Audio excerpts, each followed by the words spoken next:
रात बिल्कुल शांत थी। हवा भारी थी। झींगुर भी चिक चिक नहीं कर रहे थे। दूर कहीं एक कुत्ता भौंक रहा था। राजेश कांप उठा। उसने अपना शॉल अपने चारों ओर कसकर लपेट लिया। उसने खुद को इतना अकेला कभी महसूस नहीं किया था। वह पड़ोस के गांव में एक देर रात शादी समारोह से घर चल रहा था। उसके सैंडल धूल भरी पगडंडी पर धीरे धीरे आवाज कर रहे थे। हर कदम सन्नाटे में एक अकेली गूंज की तरह था।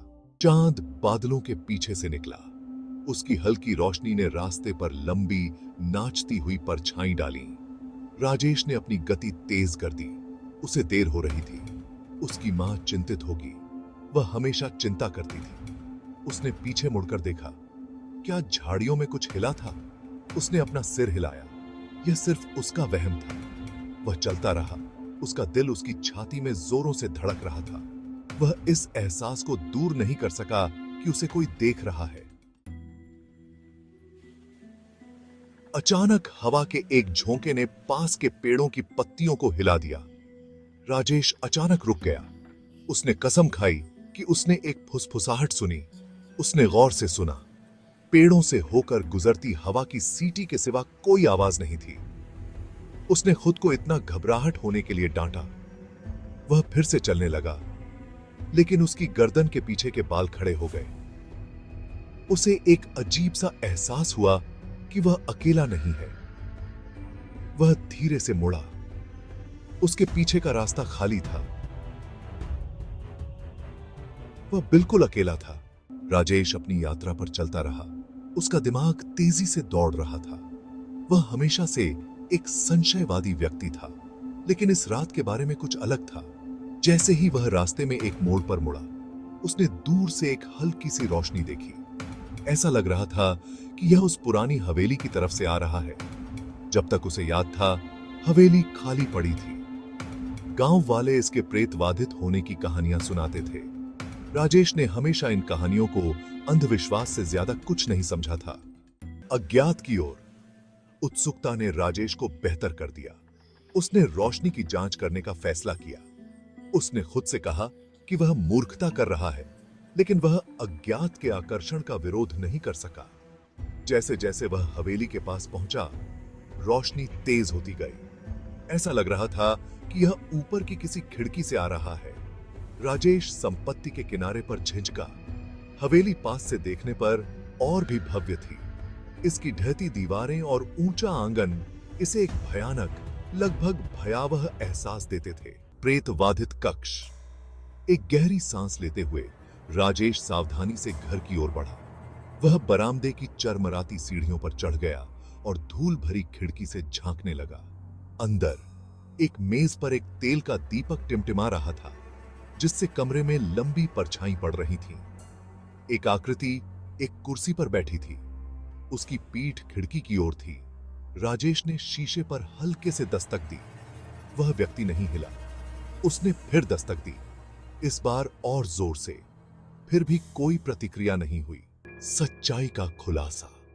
घबराहट और दृढ़ संकल्प के मिश्रण के साथ राजेश ने खिड़की खोली और अंदर चढ़ गया। उसके दिल की धड़कन तेज हो गई और हर कदम के साथ उसकी सांसें भारी होती गईं। हवा सड़न की गंध और कुछ और से भरी हुई थी, जिसे वह ठीक से नहीं पहचान सका। हर कोने में धूल और मकड़ी के जाले थे, जो इस जगह की पुरानी कहानियों को बयां कर रहे थे। वह कुर्सी पर बैठी आकृति के करीब रेंगता रहा। उसकी आंखें अंधेरे में उस आकृति को पहचानने की कोशिश कर रही थीं। जैसे ही वह पास आया, उसने एक झटके से महसूस किया कि वह कोई व्यक्ति नहीं है। उसकी सांसें थम गईं और दिल की धड़कन रुक गई। यह एक बिजूका था, जो फटे कपड़े पहने हुए था। उसकी आंखें खाली और ठंडी थीं, जैसे किसी भूत की। राजेश पर राहत की लहर दौड़ गई। उसके बाद भ्रम की स्थिति पैदा हो गई।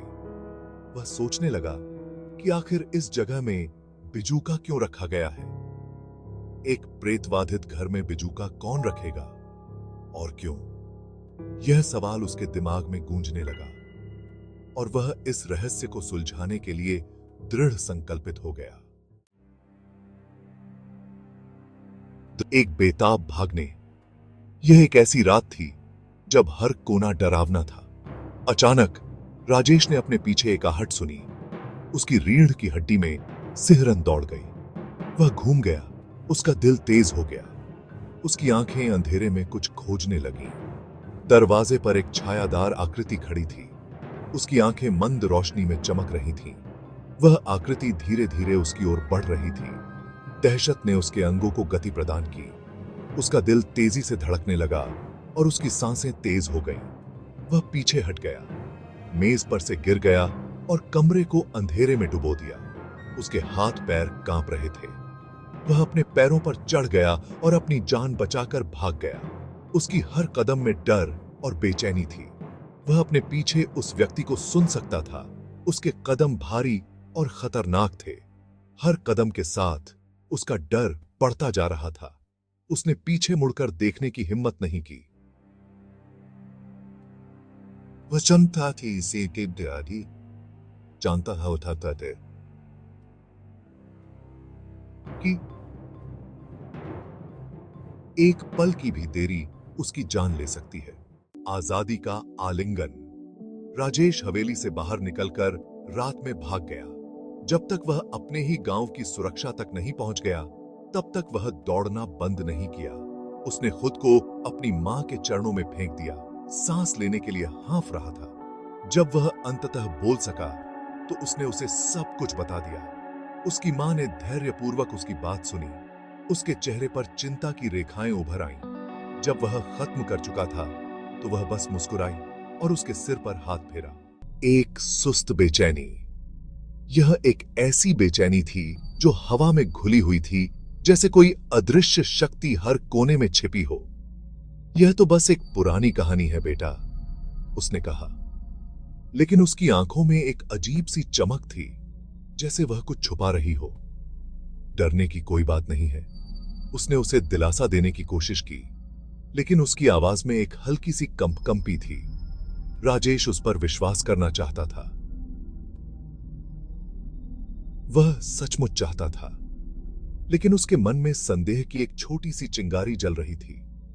लेकिन उस रात जब वह बिस्तर पर लेटा था, तो वह इस एहसास को दूर नहीं कर सका कि उसने उस प्रेतबाधित हवेली में वास्तव में कुछ भयावह देखा था। उसकी आंखों के सामने वह दृश्य बार बार घूम रहा था। वह अपनी जान बचाकर भाग निकला था, लेकिन उस रात की याद और बिजूका के पीछे की भयावह सच्चाई हमेशा उसके साथ रहेगी। बस हम इसना भी भागे, वह सच्चाई उसका पीछा नहीं छोड़ेगी। वह अपने दिल की गहराइयों से जानता था कि कुछ रहस्य दबे रहना ही बेहतर है। लेकिन क्या वह इस रहस्य को दबा पाएगा?